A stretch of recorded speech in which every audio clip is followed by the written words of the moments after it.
Hello everyone, I am your Hindi teacher and today I will explain one new chapter which is of class 10th and the book name is संचयन। हाँ जी बच्चे, जिस पाठ का आज मैं अध्ययन करवाने जा रही हूँ वो है टोपी शुक्ला। अपने वे होते हैं जिनसे अपनापन मिले, फिर भले ही वह अपने घर का, अपनी जाति का, अपने धर्म का हो या ना हो। जिसमें अपनापन ना मिले वह भले ही रातों दिन साथ भी रहता हो, फिर भी वह कम से कम कोई बच्चा तो हो, उसे अपनापन नहीं मान सकता, क्योंकि बचपन प्रेम के रिश्ते के अलावा किसी और रिश्ते को कबूल नहीं करता। बालमन किसी स्वार्थ या हिसाब के चलायमान नहीं होता। निश्चल वृद्ध मन की भी कुछ यही दशा होती है। राही मासूम रज़ा के उपन्यास टोपी शुक्ला के इस अंश के पात्र भी अपनेपन की तलाश में अटकते नजर आते हैं। कथानायक टोपी के अपनेपन की पहली खोज पूरी होती है अपने दोस्त अजीज़ इफ़न की दादी माँ, अपने घर की नौकरानी सीता में और अपने ग्रामचल की बोली बानी में। कहते हैं ना, प्रेम ना माने जात विजात, भूख न जाने खिचड़ी बात। टोपी को भी इससे कोई अंतर नहीं पड़ता कि जिसके आंचल की छाँव में बैठकर वह स्नेह का अपार भंडार पाता है, प्रेम के सागर में गोते लगाता है। उसका रहन सहन क्या है, उसका खान पान क्या है, रीति रिवाज क्या है, सामाजिक हैसियत। हालांकि टोपी के पिता एक जाने माने डॉक्टर है, परिवार भी भरा पूरा है, घर में किसी भी चीज़ का अभाव नहीं था, फिर भी वह लाख मना करने के बावजूद इफ़न की हवेली की तरफ बरबस खिंचा चला जाता है। काश उसे वहां जाने से रोकने वाले परिवार के लोग भी इस बात का पता लगाने की जहमत उठाते कि टोपी जैसा आज्ञाकारी बालक आखिर उनकी यही हिदायत क्यों नहीं मानता। आशा है कि पुस्तक विद्यार्थियों की रुचिकर लगेगी और उनके स्वाध्याय की प्रवृत्ति बढ़ाने के साथ साथ विभिन्न जीव मूल्यों के प्रति समझ भी उत्पन्न करेगी। लेट्स कंटिन्यू चैप्टर टोपी शुक्ला। हाँ जी बच्चे, टोपी शुक्ला राही मासूम की रज़ा की लिखी हुई रचना। Right there PA2। इफ़न के बारे में कुछ जान लेना इसलिए ज़रूरी है कि इफ़न टोपी का पहला दोस्त था। इस इफ़न को टोपी ने सदा इफ़न कहा। इफ़न ने इसका बुरा नहीं माना, परंतु वह इफ़न पुकारने पर बोलता रहा। इसी बोलते रहने में उसकी बड़ाई थी। यहाँ नामों का चक्कर भी अजीब होता है। उर्दू और हिंदी एक ही भाषा, हिंदवी के दो नाम हैं, परंतु आप खुद देख लीजिए कि नाम बदल जाने से कैसे कैसे घपले हो रहे हैं। नाम कृष्ण हो तो उसे अवतार कहते हैं, मोहम्मद हो तो उसे पैगंबर। नामों के चक्कर में पड़कर लोग यह भूल गए कि दोनों ही दूध देने वाले जानवर चराया करते थे। दोनों ही पशु पक्षी गोवर्धन और ब्रज कुमार थे। इसीलिए तो कहता हूँ कि टोपी के बिना इफ़न और इफ़न के बिना टोपी न केवल यह कि अधूरे हैं बल्कि बेमानी है। इसलिए इफ़न के घर चलना ज़रूरी है। यह देखना ज़रूरी है कि उसकी आत्मा के आंगन में कैसी हवाएं चल रही हैं और परंपराओं के पेड़ पर कैसे फल आ रहे हैं। आज जिस अध्याय का हम अध्ययन करने जा रहे हैं वह है दो मित्रों की कहानी। अब इफ़न और टोपी एक दूसरे से प्रेम करते हैं, लेकिन क्या घर वाले उन्हें आपस में बातचीत करने देते हैं? क्या उनके घर वालों की बोलचाल की भाषा एक जैसी है या अलग अलग? जैसे जैसे पाठ पढ़ते जाएंगे वैसे वैसे हमें पता चलता जाएगा। इफ़न की कहानी भी बहुत लंबी है, परंतु हम लोग टोपी की कहानी सुन रहे हैं, इसलिए मैं इफ़न की पूरी कहानी नहीं सुनाऊंगा, बल्कि केवल उतनी ही सुनाऊंगा जितनी टोपी की कहानी के लिए ज़रूरी है। मैंने इसे ज़रूरी जाना कि इफ़न के बारे में आपको कुछ बता दूं, क्योंकि इफ़न आपको इस कहानी में जगह जगह दिखाई दे। क्योंकि बात तो हम टॉपिक कर रहे हैं टोपी शुक्ला की, लेकिन यहाँ पर इफ़न का जिक्र बार बार आएगा। ना टोपी इफ़न की परछाई है और ना इफ़न टोपी की। ये दोनों दो आज़ाद व्यक्ति हैं। इन दोनों व्यक्तियों का डेवलपमेंट एक दूसरे से आज़ाद तौर पर हुआ। इन दोनों को दो तरह की घरेलू परंपराएं मिली। इन दोनों के जीवन के बारे में अलग अलग सोचा, फिर भी इफ़न टोपी की कहानी का एक अटूट हिस्सा बन गया। यह बात बहुत महत्वपूर्ण है कि इफ़न टोपी की कहानी का एक अटूट हिस्सा कैसे बना। मैं हिंदू मुस्लिम भाई भाई की बात नहीं कर रहा हूँ। मैं यह बेवकूफ़ी क्यों करूं? क्या मैं रोज़ अपने बड़े या छोटे भाई से ये कहता हूं कि हम दोनों भाई भाई हैं? यदि मैं नहीं कहता तो क्या आप कहते हैं? हिंदू मुसलमान अगर भाई भाई हैं तो कहने की ज़रूरत नहीं। यदि नहीं हैं तो कहने से क्या फ़र्क पड़ेगा।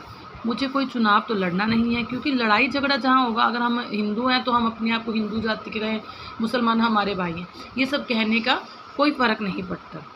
मैं तो एक कथाकार हूँ, मैं कथा सुना रहा हूँ, मैं टोपी और इफ़न की बात कर रहा हूँ। ये इस कहानी के दो चरित्र हैं, एक का नाम बलभद्र नारायण शुक्ला है और दूसरे का नाम सैयद जरगाम मुर्तुजा। एक को टोपी कहा गया और दूसरे को इफ़न। अब इन दोनों के जो नाम हैं वो देख लिए जाएं, बलभद्र नारायण है तो दूसरा सैयद जरगाम मुर्तुजा। इफ़न के दादा और परदादा बहुत प्रसिद्ध मौलवी थे। अब इफ़न क्या था, मौलवी परिवार से संबंधित था। काफिरों के देश में पैदा हुए, काफिरों के देश में मरे, परंतु वसीयत करके मरे की लाश करबला ले जाई जाए। करबला होती है जहाँ पर उनकी इस्लाम धर्म का कोई पवित्र स्थान, जहाँ पर वो अपने धर्म के लोगों से बातचीत करते थे, धर्म के लोगों के साथ रहते थे। उनकी आत्मा ने इस देश में एक सांस तक ना ली थी। उस खानदान में जो पहला हिंदू बच्चा पैदा हुआ वह बढ़कर इफ़न का बाप हुआ। जब इफ़न के पिता सैयद मुर्तुजा हुसैन मरे तो उन्होंने यह वसीयत नहीं की कि उनकी लाश करबला ले जाए, क्योंकि इफ़न के पिता ने मरने के बाद नहीं कहा था कि उनकी जो लाश है वो पवित्र स्थान पर मुसलमानों के लेकर जाए।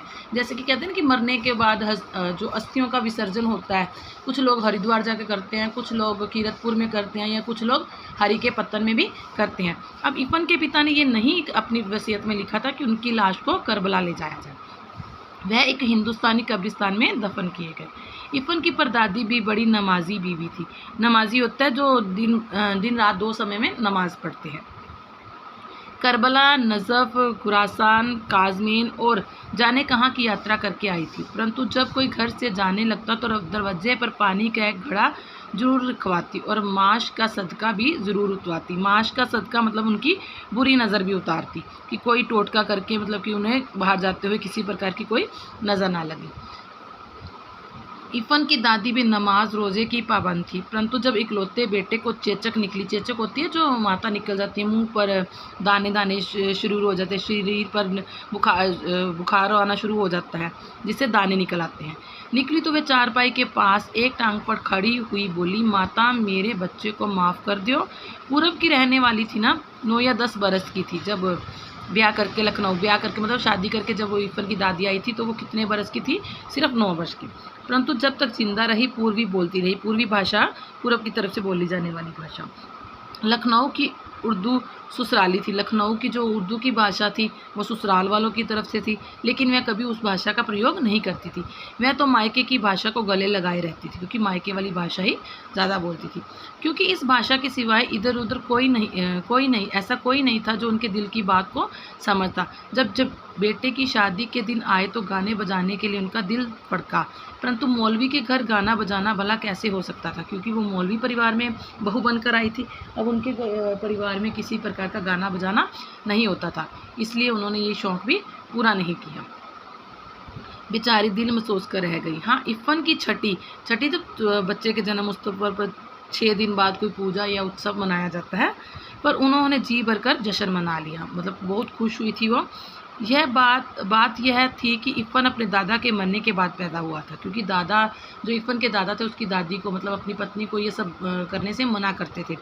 मर्दों और औरतों के इस फ़र्क को ध्यान में रखना ज़रूरी है, क्योंकि इस बात को ध्यान में रखे बगैर इफ़न की आत्मा का नाक नक्शा समझ में नहीं आ सकता। नाक नक्शा मतलब रंग रूप समझ में नहीं आ सकता था। इफ़न की दादी किसी मौलवी की बेटी नहीं थी, बल्कि एक ज़मींदार की बेटी थी। दूध घी खाती आई थी, परंतु लखनऊ आकर वह उस दही के लिए भी तरस गई थी जो घी पिलाई हुई काली हांडियों में असामियों के यहाँ से लाया जाता था। ठीक है, उस घी को भी तरस गई थी, उस दही को भी तरस गई थी। बस मायके जाती तो लपट शपट जी भर के खा लेती। लखनऊ आते ही उन्हें फिर मौलवियन बन जाना पड़ता। अपने मियाँ से उन्हें यही तो एक शिकायत थी कि वक्त देखे ना मौका, बस मौलवी ही बने रहना। ससुराल में उनकी आत्मा सदा बेचैन रही। जब मरने लगी तो बेटे ने पूछा कि लाश करबला जाएगी या नजफ को, तो बिगड़ गई। बोली, ए बेटा जनो, तू से हमारी लाश ना संभाली जाए ता हमरे घर भेज दियो, मतलब हमारे मायके भेज दियो। मौत सिर पर थी, इसीलिए उन्हें ये याद नहीं रह गया कि अब घर कहाँ है। घर वाले कराची में हैं, घर कस्टोडियन का हो चुका था।